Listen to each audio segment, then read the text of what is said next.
ಹುಬ್ಳಿ ಆ ಒಂದು ನಿಮ್ಮ ಇವೆಂಟಲ್ಲಿ ಆಚೆ ಒಂದು ಪಡೆ ನಿಂತಿದೆ, ನಾವು ಯುದ್ಧ ಮಾಡೋ ಟೈಮ್ ಈಗ ಶುರುವಾಗಿದೆ, ನಮ್ಮ ಮೇಲೆ ಕಲ್ಲು ತೂರಾಟ ನಮ್ಮ ಮೇಲೆ ಆಗ್ತಾನೇ ಇದೆ, ನಾವು ನಿಂತ್ಕೋತೀವಿ ಇನ್ಮೇಲೆ. ಸಾಮಾನ್ಯ ಈ ಥರ ಇಳಿದವರಲ್ಲ ಸುದೀಪ್ ಅವರು. ನಮ್ಗೆ ಇಷ್ಟು ಗೊತ್ತಿರೋ ಮಟ್ಟಿಗೆ ಹೇಳ್ತಾ ಇದ್ದೀನಿ.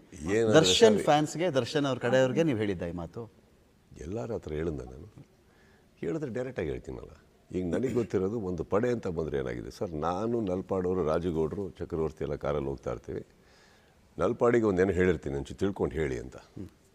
ಸರ್ಕಾರ ಇರೋದ್ರಿಂದ ಇನ್ನೊಂದಿರ್ಬೋದು, ಒಂದು ರಿಪೋರ್ಟ್ ಬರುತ್ತೆ ನಮಗೆ. ಓಕೆ, ಈ ಒಂಥರ ದುಡ್ಡಿಂದ ಟ್ರಾನ್ಸಾಕ್ಷನ್ಸ್ ಹಿಂಗೆ ಆಗ್ತಾಯಿದೆ, ಒಂದು ಪೈರಸಿಗೆ ದೊಡ್ಡ ಮೊತ್ತದಲ್ಲಿ ಪ್ಲಾನಿಂಗ್ ನಡೀತಾ ಇದೆ ಅಂತ ಬಂತು. ಪೈರಸಿ ಮಾಡಬೇಕು ಮಾರ್ಕಿಗೆ. ಸೊ ಹಾಗಿದ್ದಾಗ ಓಕೆ, ಪೈರಸಿ ನಾರ್ಮಲ್ ಆಗಿ ನಡೆಯುತ್ತಲ್ಲ, ಈ ನಮ್ಮದೇನು ಸ್ಪೆಷಲ್ ಇಲ್ಲ ಸರ್, ಸ್ವಲ್ಪ ದೊಡ್ಡ ರೀತಿಯಲ್ಲಿ ಆಗೋದಕ್ಕೆ ಪ್ಲ್ಯಾನ್ ಮಾಡ್ತಾ ಇದ್ದಾರೆ ಅನ್ನೋದೊಂದು ಅಲ್ಲಿಂದ ಬಂದಾಗ ನಾವು ಮಾತಾಡ್ಕೋತಾ ಇದ್ವಿ. ಮಾತಾಡ್ಕೊಂಡು ಹಿಂದೆಗಡೆ ಮಾತಾಡ್ತಾ ಇದ್ವಿ. ಇದನ್ನು ಎಲ್ಲ ಒಂದು ಕಡೆ ವ್ಯಕ್ತಪಡಿಸ್ಬೇಕು, ಯಾರಿಗೆ ನಮ್ಗೆ ಗೊತ್ತಾಗಿದೆ ಅನ್ನೋದು ಗೊತ್ತಾಗಲಿ, ತಟ್ಟಿಸೋಣ ಅಂದ್ಬಿಟ್ಟು ಬಂತು.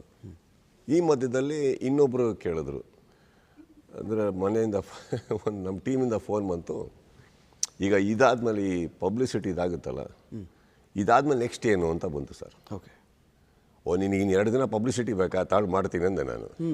ಇದು ನಾವೇನು ಅಂದ್ಕೊಂಡಿದ್ವಲ್ಲ ಹೋಗಿ ಸ್ಟೇಜ್ ಮೇಲೆ ಹೇಳಿದೆ. ಇವತ್ತೇ ಗೊತ್ತಾಗಿದ್ದು ಎಲ್ಲೆಲ್ಲ ಏನೇನೋ ಎದ್ಬಿಟ್ಟಿದೆ ಅಂದ್ಬಿಟ್ಟದು. ಆ್ಯಕ್ಚುಲಿ ಫ್ರ್ಯಾಂಕ್ ಹೇಳಿದ್ರೆ ನಾವು ಮಾತಾಡಿದ್ದು ಪೈರಸಿ ಬಗ್ಗೆ ಸರ್.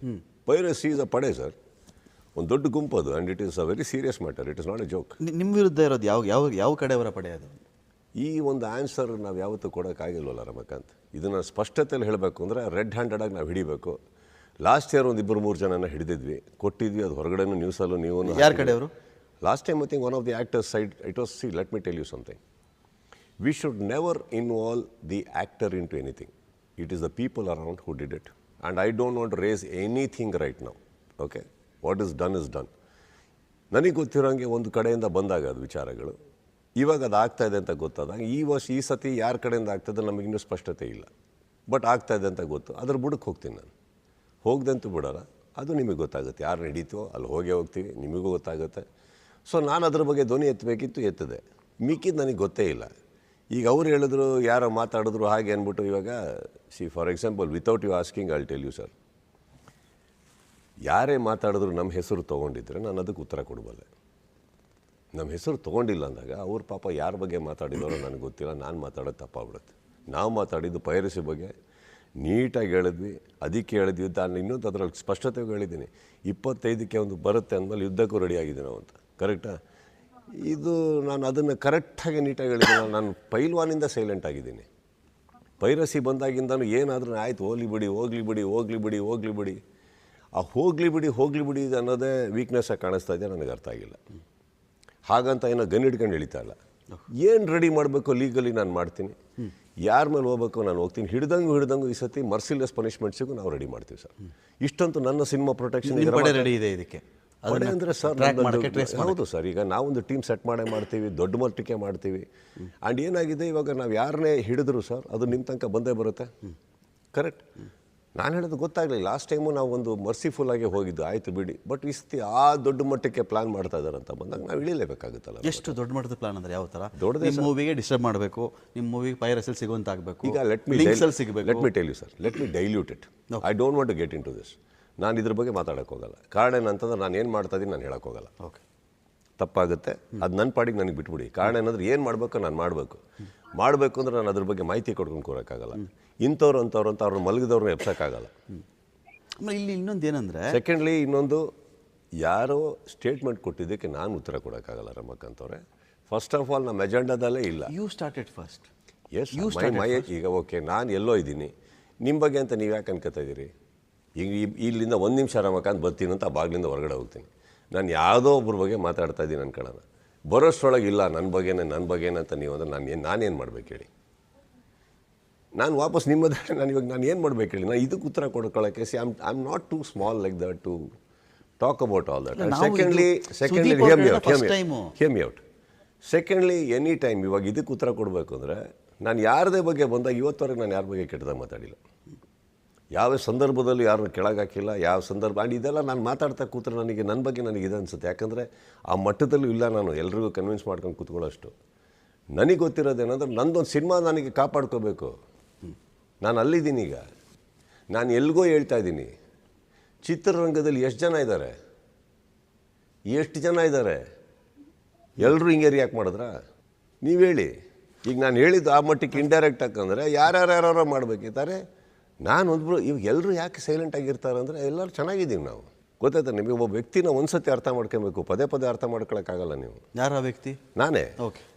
ಈಗ ನೀವು ನಾನು ಏನು ಅಂತ ಗೊತ್ತಿದ್ರೆ ನೀವೇ ಒಂದು ಹೇಳಿದ್ರಿ, ಸುದೀಪ್ ಆ ಮಟ್ಟಿಗೆ ಹೋಗೋರಲ್ಲ. ಇದು ನೀವು ನನ್ನ ಅರ್ಥ ಮಾಡ್ಕೊಂಡಿರೋ ರೀತಿ ಹೇಳಿದ್ದೀನಿ. ಅಂದರೆ ಇವಾಗ ನನ್ನ ಸಿನಿಮಾದಲ್ಲಿ ಎಷ್ಟೋ ಜನ ಇದ್ದಾರೆ, ಎಷ್ಟೋ ಜನದ ದುಡ್ಡಿದೆ. ನೀವು ಅದನ್ನು ಆ ಮಟ್ಟಿಗೆ ಇವಾಗ ಸಿಂಪಲ್ ಪೈರಸಿ ಅಂತ ಬರೋದಕ್ಕೂ ಸರ್ ಒಂದೇನೋ ಒಂದು ಮಾಡ್ತಾ ಇದ್ದಾರೆ ಈ ಥರ ಅದು ಬರ್ತಾರೋ ಸೋರ್ಸಸ್ಸು ದೊಡ್ಡ ಸ್ಟ್ರಾಂಗ್ ಲೀಗಲ್ ಸೋರ್ಸಸ್ ಅವು. ಯಾವುದೋ ಏರಿಯಾದಿಂದ ಬಂದಿರೋ ಫೋನ್ ಕಾಲ್ ಅಲ್ಲ ಅವು. ಹಾಗಿರಬೇಕಾದ್ರೆ what I have to do I am doing sir. I will not even get into that because I have to protect my film. Correct. On the other hand ನಮಗೆ ಗೊತ್ತಾಗಿದೆ ಅನ್ನೋದು ಗೊತ್ತಾಗಬೇಕಿತ್ತು, ತಲುಪಿಸಿದೆ. Got it. ಈಗ ನಾನು ಯಾವುದೋ ರೂಟಲ್ಲಿದ್ದೀನಿ sir, ನಾನು ಮಾತಾಡ್ತಾ ನಾನು ಯಾರ್ದಾರ ಹೆಸರು ತೊಗೊಂಡ ಇಲ್ಲ, ಯಾರಿಗಾರ ಹಿಂಟ್ ಮಾಡೋಣ ಸರ್. ಇನ್ನೊಂದು ಹೇಳ್ತೀನಿ ಕೇಳಿ, ಹಂಗೆ ಮಾಡಲೇಬೇಕು ಅಂದರೆ ನಾನು ಇಂಡೈರೆಕ್ಟಾಗಿ ಬರೋಕ್ಕಾಗುತ್ತೆ. ಯಾರೋ ಒಬ್ಬರಿಗೆ ಪರ್ಟಿಕ್ಯುಲರ್ ಮೆಸೇಜ್ ಕೊಡಬೇಕು ಅಂದರೆ ಕರೆಕ್ಟ್ ನಾನೇ ಕೊಡಲಿ.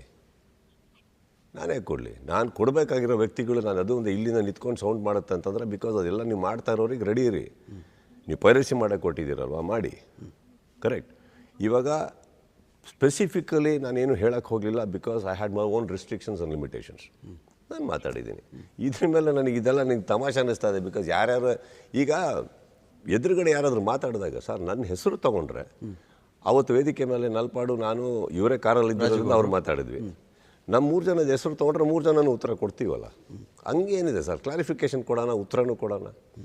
ಯಾರು ನಮ್ಮ ಬಗ್ಗೆ ಹೆಸರೇ ತೊಗೊಂಡಿಲ್ಲ ಅಂದಾಗ ನಾವು ಅದ್ರ ಬಗ್ಗೆ ಮಾತಾಡೋದು ತಪ್ಪಾಗುತ್ತೆ. ಆ್ಯಂಡ್ ಅವರು ನಮ್ಮ ಬಗ್ಗೆ ಹೇಳಿದ್ದು ಅನ್ನೋದು ತಪ್ಪಾಗುತ್ತೆ. ಅವ್ರೇನು ಪಾಪ ಹೆಸರು ತೊಗೊಂಡಿಲ್ಲ.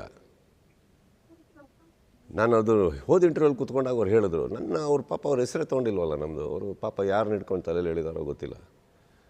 ತಪ್ಪಾಗುತ್ತೆ ಮಾತಾಡೋದು. ಟಿಕೆಟ್ ಬುಕ್ ಆಗಿರೋ ವಿಚಾರಕ್ಕೂ ಇದೇನೋ ಬುಕ್ ಆಗಿಲ್ಲ, ಸುಳ್ಳು ಹೇಳ್ತಿದ್ದಾರೆ, ಅದು ಏನೋ ಶುರುವಾಗಿತ್ತಲ್ಲ. ಅವೆಲ್ಲ ಸ್ಮಾಲ್ ವಾರ್ ಸರ್, ಸ್ಮಾಲ್ ಪೆಟ್ಟಿ. ಲಾಸ್ಟ್ ಟೈಮ್ ನಾನು ಹೇಳಿದೆ ಗ್ರೌಂಡ್ ಲೆವೆಲ್ಗೆ ಹೋಗಿ ನಾನು ಅದೆಲ್ಲ ಫೈಟಿಗಿತ್ತು ಸರ್. ನನ್ನ ಯುದ್ಧ ಅಂತ ನಾನು ಏನು ಹೇಳಿದೆ ಸರ್, ಇದು ಸೋಷಿಯಲ್ ಮೀಡಿಯಾದಲ್ಲಿ ನಡೆಯೋ ವಾರ್ ಬಗ್ಗೆ ನಾನು ಮಾತಾಡಲ್ಲ ಸರ್. ಅದೆಲ್ಲ ಕಿತ್ತಾಡ್ತಾ ಇರ್ತಾರೆ, ಓಡಾಡ್ತಾ ಇರ್ತಾರೆ. ಅದೆಲ್ಲ ನಾನು ಲಾಸ್ಟ್ ಟೈಮ್ ಒಂದು ಇಂಟರ್ವ್ಯೂಲಿ ಹೇಳಿದೆ, there are small things Ramakant ಅವರೇ. ಇಲ್ಲಿ ಇದು ನಡೀತಾ ಇರೋದು ದೊಡ್ಡ ಟೈಮ್ ಒಂದು ಇಂಟರ್ವ್ಯೂಲಿ ಹೇಳಿದೆ, there are small things Ramakant ಅವರೇ. ಇಲ್ಲಿ ಇದು ನಡೀತಾ ಇರೋದು ದೊಡ್ಡ ಮೊತ್ತದಲ್ಲಿ ಒಂದು ಕೋಟಿ ಯಾರಿಗೂ ಒಂದು ಲಾಸ್ ಆಗುತ್ತೆ. ಒಬ್ಬರು ಹಾಳಾಗ್ತಾರೆ, ಒಬ್ಬರು ವಿತರಕರ್ತರು ಹೋಗ್ತಾರೆ, ವೀಕ್ಷಕರು ಹೋಗ್ತಾರೆ ಅಲ್ಲಿ ಅಂತ ಬಂದಾಗ ಸಿನಿಮಾ ನೀವು ಹೇಳಿದ್ರಿ ಆನೆಗೆ ಅಂಬಾರಿ ದೊಡ್ಡದಲ್ಲ ಅಂದ್ರಿ. ಈಗ ನಿಮಗೆ ನನ್ನ ಬಗ್ಗೆ ಅದ್ರ ಬಗ್ಗೆ ನಂಬಿಕೆ ಇದ್ದಲ್ಲಿ ಸರ್ ನಾನು ತಾನೇ ಸಿನಿಮಾನ ಕಾಪಾಡಬೇಕು. ನಾನೇ ಧ್ವನಿ ಇರಲಿಲ್ಲ ಅಂದರೆ ಈಗ ನಾನು ವೇದಿಕೆ ಮೇಲೆ ಮಾತಾಡಿಲ್ಲ ಅಂದ್ಕೊಳ್ಳಿ, ಏನಾಗಿರೋದು? ಒಳಗೊಳಗಡೆ ನೋಡು ನೀನು ನೋಡು ಸರ್. ಯಾರಿಗೋ ಗೊತ್ತಾಗಬೇಕಿತ್ತು, ನಮಗೆ ಗೊತ್ತಾಗಿದೆ ಅಂತ. ನಾವು ರೆಡಿ ಇದ್ದೀವಿ. ಏನು ಮಾಡಬೇಕು? ಫ್ಯಾನ್ಸ್ ಏನು ಮಾಡಬೇಕು? ಸುದೀಪ್ ಫ್ಯಾನ್ಸ್ ಏನು ಮಾಡೋದು ಬೇಡ ಸರ್, ಆರಾಮಾಗಿ ಪಿಕ್ಚರ್ ಹೋಗಿ ನೋಡಲಿ. ಯಾರಿಗೂ ರಿಯಾಕ್ಟ್ ಮಾಡೋದೇ ಬೇಡ. ಪಡೆ ಕಲ್ಲು ತೂರಾಟ ಮಾಡ್ತಿದ್ದಾರೆ ಯುದ್ಧಕ್ಕೆ. ಏನಕ್ಕಂತ ಹೇಳಿದ್ರೆ ಪೈರಸಿ ನಿಮ್ಮ ಕಣ್ಣಿಗೆ ಬಿದ್ದಲ್ಲಿ ಇಮಿಡಿಯೇಟ್ ರಿಯಾಕ್ಟ್ ಮಾಡಿ. ನೀವು ಆ ಲಿಂಕ್ಗಳು ನಮ್ಗೆ ಕಳಿಸಿ, ನೀವು ಹೋರಾಟ ಮಾಡಿ. ಇವಾಗ ನನ್ನ ಫ್ಯಾನ್ಸಿಗೆ ಇವಾಗ ಪೈಲ್ವಾನಲ್ಲಿ ಹೇಳ್ತೀನಿ ಸರ್, ಪೈಲ್ವಾನಲ್ಲಿ ಇದೇ ಥರ ಪೈರಸಿ ಆದಾಗ ನನ್ನ ಫ್ಯಾನ್ಸೇ ನಮ್ಮ ಸಿನಿಮಾ ಕಾಪಾಡಿದ್ದು ಸರ್. ಓಕೆ. ಪೈರಸಿ ಬಂದ್ರೂ ಥಿಯೇಟ್ರ್ ಒಳಗೆ ನುಗ್ಗಿದ್ರು. ಪೈರಸಿ ಬಂದ್ರು ಇದೇ ನೀವು ಕಿಟ್ಟಪ್ಪನಿಗೆ ಹೋಗ್ಬಿಟ್ಟು ಸಪ್ನ ಅವ್ರಿಗೆ ಇವತ್ತಿಗೂ ಕೇಳಿ, ಅವ್ರ ಪಾಪ ಎಷ್ಟು ನೋವು ಅನ್ಬಿಸ್ಬಿಟ್ರು ಅಂದರೆ ಮಾರ್ನಿಂಗ್ ಶೋನು ನಡೀತಾ ಇದೆ, ಆಲ್ರೆಡಿ ದೊಡ್ಡ ಒಳ್ಳೆ ಪ್ರಿಂಟು. ಮೊದಲನೇ ಸಿನಿಮಾ ಪೈರಸಿ ಆಗಿದ್ದು ಸರ್ ಆ ರೇಂಜಲ್ಲಿ. ಟೆಲಿಗ್ರಾಮಲ್ಲಿ ಬರುವಂಥದ್ದು ಮೊದಲನೇ ಸಿನಿಮಾ ಪೈರಸಿ ಆಗಿದ್ದು. ಅಲ್ಲಿವರೆಗೂ CD ಬರ್ತಾಯಿತ್ತು, ಕ್ಯಾಮ್ರಾ ಪ್ರಿಂಟ್ ಬರ್ತಾಯಿತ್ತು, ಡಿಜಿಟಲ್ ಪ್ರಿಂಟು ಆ ಥರ. ಸೊ ಅಲ್ಲಿಂದ ಪ್ರಾರಂಭ ಆಯಿತು. ಅವತ್ತಿಗೆ ಕಾಪಾಡಿದ್ಯಾರು ಸರ್? ನನ್ನ ಫ್ಯಾನ್ಸೇ. ಈಗ ನನ್ನ ಫ್ಯಾನ್ಸ್ನ ಯಾಕೆ ಇನ್ವಾಲ್ವ್ ಮಾಡಬಾರ್ದು ನಾನು? ನಿಮ್ಮ ಕಣ್ಣು ಇವಾಗ ನೀವು ತಾನೇ ನೋಡಬೇಕು. ಎಲ್ಲೆಲ್ಲ ಕೂತಿರ್ಬೇಕಾದ್ರೆ ನಿಮಗೆ ನಾನು ರಮಾಕಾಂತ್ ಅಂತ ಹೇಳ್ತೀನಿ. ರಮಾಕಾಂತ್ ನೀವು ಇಲ್ಲಿಂದ ಹೋದಾಗ ಅಕಸ್ಮಾತ್ ಸರ್ ನಿಮ್ಮ ಕಿವಿಗೆ ಏನಾರು ಬಿದ್ದಲ್ಲಿ, ಕಣ್ಣಿಗೆ ಏನಾರು ಬಿದ್ದಲ್ಲಿ ದಯವಿಟ್ಟು ಇವಾಗ ನೀವು ಹಿಂಗೆ ಸಿಗ್ತೀರಾ ಹೇಳ್ತೀನಿ. ನಾನು ಒಬ್ಬೊಬ್ಬ ಫ್ಯಾನಿಗೆ ಸಿಕ್ಕಿ ಹೇಳೋಕ್ಕಾಗುತ್ತಾ? That was the best opportunity for me. ವೇದಿಕೆ ಮೇಲೆ ಹೇಳಿದೆ, ಸೈಲೆಂಟಾಗಿ ಕೂರ್ಬೇಡಿ ನೀವು ಅಂತ. ಕಾರಣ ಏನಂತಂದರೆ ಒಂದು ಬಂದು ಪೈರಸಿ ಆಗ್ತಾಯಿದೆ ನಿಮ್ಮ ಥರ ಲಿಂಕ್ ಬಂತಾರೆ, ಇಮ್ಮಿಡಿಯೇಟ್ ರಿಯಾಕ್ಟ್ ಮಾಡಿ, ಹೋಗಿ ಕಂಪ್ಲೇಂಟ್ ಕೊಡಿ, ಮಾಡಿ.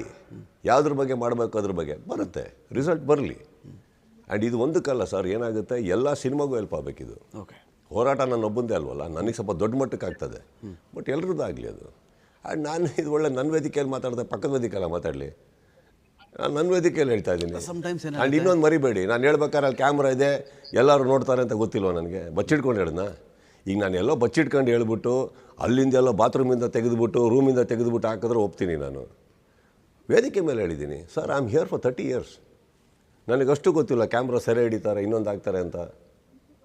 ಈಗ ನಾನು ಮಾತಾಡಿದ್ದು ಎಲ್ಲಿ ಅರ್ಥ ಆಯ್ತಾ ನಿಮಗೆ? ಸೌಂಡ್ ಆಗ್ತಾ ಇರೋದು ಎಲ್ಲಿ ನನಗೆ ಗೊತ್ತಾಗ್ತಾ ಇಲ್ಲ. ನಾನು ಮಾತಾಡಿದ್ದೇ ಬೇರೆ, ನಾನು ಅಲ್ಲಿದ್ದೀನಿ. ಆ್ಯಂಡ್ ಇನ್ನೊಂದು ನಾನೇ ಓಪನ್ ಆಗಿ ಹೇಳ್ತಾ ಇದ್ದೀನಿ ಅಂತೇಳಿ ಯಾರ ಬಗ್ಗೆನೂ ಮಾತಾಡೋದು ತಪ್ಪಾಗುತ್ತೆ ಸರ್. ಅದು ಈಗ ಅವ್ರು ಏನು ಸ್ಟೇಟ್ಮೆಂಟ್ ಕೊಟ್ಟರು ಎಲ್ಲೋ ಒಂದು ಕಡೆ, ಐ ಡೋಂಟ್ ಥಿಂಕ್ ಅದು ನಮ್ಮ ಹೆಸರು ತೊಗೊಂಡ್ರೆ ನಾನು ಹೇಳ್ಬಲ್ಲೆ. ಪಾಪ ಅವ್ರು ಯಾರನ್ನ ತಲೆಯಲ್ಲಿ ಇಟ್ಕೊಂಡು ಹೇಳಿದಾರೋ ಗೊತ್ತಿಲ್ಲ, ನೀವು ಅವ್ರಿಗೆ ಕೇಳಿ ಯಾರಿಗೆ ಹೇಳಿದ್ದು ಅಂತ ಕೇಳಿ. ಸಪೋಸ್ ನಮ್ಮ ಹೆಸರೇ ಬಾಯಿಂದ ಬಂದು ಗೊತ್ತಿಲ್ಲ ರಮಕಾಂತ್, ಒಂದು ಹೇಳ್ತೀನಿ ಇದ್ರ ಮೇಲೆ ರಮಕಾಂತ್ ಫಾರೆನ್ಸಿಕ್ ರಿಪೋರ್ಟ್ ಹೋಗೋದು ಬೇಡ, ಬೈಸೆಕ್ಷನ್ ಅಷ್ಟೊಂದು ಬೇಡ. ಆ್ಯಂಡ್ ಇದು ನನ್ನ ಲೈಫಲ್ಲಿ ಏನೂ ಅಲ್ಲ, ಇದು ಸಿಚುವೇಶನ್ ಅಲ್ಲ. ಓಕೆ, ಇದನ್ನು ನಾವು ಡೈಸೆಕ್ಟ್ ಮಾಡ್ಕೊತ ಹೋದರೆ ನನ್ನ ಅಜೆಂಡಾ ಇವತ್ತು ಮಾರ್ಕ ಯಾರ್ದೋ ಸ್ಟೇಟ್ಮೆಂಟ. 30 years I'm in the industry. I know how to respect people and I know how to love my cinema and I know how to protect my cinema. ಇಲ್ಲಿ ನನ್ನ ಮಾತು ಅದ್ರ ಬಗ್ಗೆ ಇದೆ ಹೊರತು ಇನ್ಯಾವುದ್ರ ಬಗ್ಗೆನೂ ಅಲ್ಲ.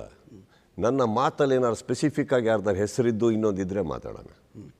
ಏನೂ ಇಲ್ಲ ಅಂದಾಗ ನಾನು ಇಲ್ಲಿ ಮಾತಾಡಿದ್ದಕ್ಕೆ ಎಲ್ಲಿಂದನೋ ಗಂಟೆ ಸೌಂಡ್ ಬಂದರೆ ನಾನು ಅಲ್ಲಿ ಕೈ ಮುಗಿಯೋಕ್ಕಾಗಲ್ಲಪ್ಪ, ತಪ್ಪು ತಿಳ್ಕೊಳಕ್ಕೆ ಹೋಗ್ಬೇಡಿ. ಅಲ್ಲಿಂದ ನನ್ನ ಹೆಸರಲ್ಲೇ ಪೂಜೆ ನಡೀತಾ ಇದೆ ಅಂದರೆ ಪ್ರಸಾದ ತಗೊಳಕ್ಕೆ ಬರ್ತೀನಿ ನಾನು. ಎಲ್ಲೋ ಇರುತ್ತೆ, ಏನೋ ಇರುತ್ತೆ, ಯಾರ್ದೋ ಪಾಪ ಯಾರಿಗೆ ಹೇಳಿದಾರೋ ಅವ್ರಿಗೆ ಗೊತ್ತಿಲ್ಲ. ಅಲ್ಲಿ ಕೇಳಿ ನೋಡಿ, ಅದಕ್ಕೂ ನನಗೂ ಸಂಬಂಧನೇ ಇಲ್ಲ. ನಾನೇ ಉತ್ತರ ಕೊಡಲಿದ್ದೀವಿ. ಅವರು ಆಚೆ ಇದ್ದಾಗ ಅವರು ಆ ಟಾಪಿಕ್ಕೇ ಬೇಡ. ಕಾರಣ ಏನಂತಂದರೆ ಅವ್ರ ಫ್ಯಾಮಿಲಿಗೆ ಅವ್ರಿಗೆ ನಡೆಯೋ ನೋವಿಗೆ ಉತ್ತರ ಕೊಡೋಕ್ಕಾಗಲ್ಲ. ನಾನು ಇನ್ನೊಂದು ಹೇಳ್ತೇನೆ, ಅವ್ರು ಯಾರಿಗೆ ಹೇಳಿದ ಅವ್ರಿಗೆ ಕೇಳಿ. ಅವ್ರ ಸ್ಟೇಟ್ಮೆಂಟಿಗೆ ನನಗೆ ಯಾಕೆ ಪನಿಷ್ ಮಾಡ್ತಾ ಇದ್ದೀರಾ ನೀವು? ನಾನೇ ಉತ್ತರ ಕೊಡ್ತೀನಿ ಸರ್. ಇಲ್ಲ ಸರ್, ಇದ್ರ ಬಗ್ಗೆ ಮಾತಾಡೋದೇ ನನಗೆ ಪನಿಷ್ಮೆಂಟು. ಕಾರಣ ನಾನು ಇದಕ್ಕೆ ಕೂತಿದ್ದೀನಿ. ನಾನು ಇರೋದು ಇಷ್ಟೊತ್ತು ಹೇಳಿದ್ರೆ ನಿಮಗಂತ ಉತ್ತರ ಸಿಕ್ತು. Unless you want a different answer. Do you want a different answer? Then what are we talking about? ಅವ್ರ ಮನೆ ಅಲ್ಲೇ ಇದೆ, ಹೋಗಿ ಕೇಳಿ ಯಾರಿಗೆ ಹೇಳಿದ್ದು ಅಂತ ಕೇಳಿ ಅಲ್ಲ. ಖಂಡಿತ ಸರ್, ಅವ್ರು ನಲ್ಪಾಡು ರಾಜಗೌಡರು ಸುದೀಪ್ ಅವ್ರಿಗೆ ಹೇಳಿದ್ದು ಅಂದರೆ ನಾನು ಉತ್ತರ ಕೊಡಬಲ್ಲೆ. ಖಂಡಿತ ಕೇಳಿ. ಇದು ಒಂದು ಈಗ ನಲ್ಪಾಡು ಮಾತಾಡಿದ್ರು ತಾನೆ, ನಲ್ಪಾಡು ಸಿನಿಮಾಗೆ ಇನ್ವಾಲ್ವ್ ಆಗ್ತಾರ? ಇಲ್ಲ. ರಾಜಗೌಡರು ಸಿನಿಮಾಲಿಗೆ ಅವರು ಕೂತ್ಕೊಂಡು ಹೇಳಿದ್ದಾರೆ ಅಂದರೆ ಬೇರೆ ಇರಬೇಕಲ್ಲ, ಸ್ಪೆಸಿಫಿಕ್ ತಾನೆ. ಈಗ ಅವ್ರು ಯಾವ್ಯಾವುದೋ ಸ್ಥಾನದಲ್ಲಿದ್ದಾರೆ, ಅವ್ರು ಯಾಕೆ ಇಲ್ಲಿಗೆ ಇಳಿತಾರೆ? ಅವ್ರ ಪ್ರೀತಿಯಿಂದ ನಾನು ಫಂಕ್ಷನಿಗೆ ಬಂದಿರೋದು, ಕರೆಕ್ಟಾ? ಈಗ ನನ್ನ ಹೆಸರು ಬಂದಿದೆ ಅಂದರೆ ನಾನು ಹೇಳಬಲ್ಲೆ. ಅಂತೆ ಕಂತೆಗೆ ನಾನು ಮಾತಾಡೋಕ್ಕಾಗಲ್ಲ sir. You at least let us respect our own position. Correct, ನಮ್ಮ ಪೊಸಿಷನ್ನ ನಾವು ರೆಸ್ಪೆಕ್ಟ್ ಮಾಡ್ಕೊಳ್ಳೋಣ, ಅದು ಬೇಕಾಗಲ್ಲ. ಇವಾಗ ನೋಡಿ, ಸಿನಿಮಾ ಬಿಟ್ಟು ಎಷ್ಟೊತ್ತು ಮಾತಾಡ್ತಾ ಇದ್ದೀವಿ, ಇದು ನಿಮಗೆ ಕ್ಲಾರಿಟಿ ಇದೆ ನಮ್ಮ ಬಗ್ಗೆನೇ ಅಂತ? Why do you say that? ಇಲ್ಲ ಇಲ್ಲ, ನಮ್ಮ ಬಗ್ಗೆನಂತ ಕ್ಲಾರಿಟಿ ಇದೆ ನಿಮಗೆ? Why are we talking about it? Why are we talking about it? ನನ್ನ ಉತ್ತರಗಳಂತೂ ನಾನು ಕೊಟ್ಟಾಯ್ತು. ಇಂಡಸ್ಟ್ರಿ ಡ್ಯಾಮೇಜ್ ಮಾಡ್ತಿದ್ಯಾ ಇದು? ಎಂಟೈರ್ ಇಂಡಸ್ಟ್ರಿಗೆ ಈ ಥರದೊಂದು ಬೆಳವಣಿಗೆ, ಒಬ್ಬನ ಹಾಳು ಮಾಡೋಣ, ಒಬ್ಬನ ಕಾಲ ಎಳಿಯೋಣ, ಸರಿ ಅವ್ನು ಮುಗಿಸೋಣ. ಒಂದು ಮಾತು ಸರ್, ನಾನು ಪರದೆ ಮೇಲೆ ಇರೋನು ಸರ್, ಪರದೆ ಮೇಲೆ ಇದ್ದೀನಿ ನಾನು ಇದಕ್ಕೆಲ್ಲ ರಿಯಾಕ್ಟ್ ಮಾಡೋಕ್ಕಾಗಲ್ಲ. ನಾನು ಸೋಷಿಯಲ್ ಮೀಡಿಯಾದಲ್ಲಿ ಏನು ಗಲಾಟೆಗಳು ನಡೀತಾವೆ ಇದಕ್ಕೆಲ್ಲ ನಾನು ರಿಯಾಕ್ಟ್ ಮಾಡ್ತಾ ಕೂತ್ರೆ ಸಿನಿಮಾ ಮಾಡೋಕ್ಕಾಗಲ್ಲ. I come from a bigger screen, I am there. ನಾವೆಲ್ಲ ಸ್ಕ್ರೀನು ಸರ್. ಥಿಯೇಟ್ರಲ್ಲಿ 5 ಜನ ಇದ್ದರೂ ಅದೇ ಕತೆ ಹೇಳ್ತೀವಿ, 50 ಜನ ಇದ್ದರೂ ಅದೇ ಕತೆ ಹೇಳ್ತೀವಿ, 5,000 ಇದ್ದರೂ ಅದೇ ಕತೆ ಹೇಳ್ತೀವಿ. 5 ಜನ ಇದ್ದರೂ ನಮ್ಮ ಸಿನಿಮಾ ಬಡ್ಜೆಟ್ ಅದೇ, 500 ಇದ್ದರೂ ಅದೇ ಬಡ್ಜೆಟು, 5,000 ಇದ್ದರೂ ಅದೇ ಬಡ್ಜೆಟು. ಥಿಯೇಟ್ರಲ್ಲಿ ಸಿನಿಮಾ ನೋಡ್ತಾರೋರು CT ಹೊಡಿಬೋದು, ಚಪ್ಪಾಳೆ ತಟ್ಬೋದು, ಸ್ಕ್ರೀನ್ ಯಾವತ್ತೂ ರಿಯಾಕ್ಟ್ ಮಾಡಲ್ಲ. 5 ಜನ ಇದ್ದಾರೆ ಅಂದ ಮಾತ್ರಕ್ಕೆ ಕಮ್ಮಿ ಕತೆ ಹೇಳಿಲ್ಲ, 50 ಜನ ಜಾಸ್ತಿ ಇದ್ದಾರೆ ಅನ್ನೋಕ್ಕೂ ಕತೆ ಜಾಸ್ತಿ ಹೇಳಿಲ್ಲ. ಇದು ನಾವು ಅಲ್ಲಿಗೆಲ್ಲ ಗ್ರೌಂಡ್ ಲೆವೆಲಲ್ಲಿ ಹೋಗಿ ನಡೆಯೋ ಗಲಾಟೆಗಳಿಗೆ ಉತ್ತರ ಕೊಡ್ಕೊಂಡು ಕೂತ್ರೆ ನಮಗೂ ನಿಮಗೂ ವ್ಯತ್ಯಾಸ. You and I, we should be talking about it. ರೀಸೆಂಟಾಗಿ ಏನಾಗಿತ್ತು ಅಂದರೆ, ಈ ಥರದ್ದು ಕೆಲವು ಪೇಜ್ಗಳಲ್ಲೆಲ್ಲ ಈ ಥರದ್ದು ಬಿಟ್ಟಾಕಿ ಅಶ್ಲೀಲ ವಾಚ್ಯ ಇದ್ದಾಗ ಕಂಪ್ಲೇಂಟ್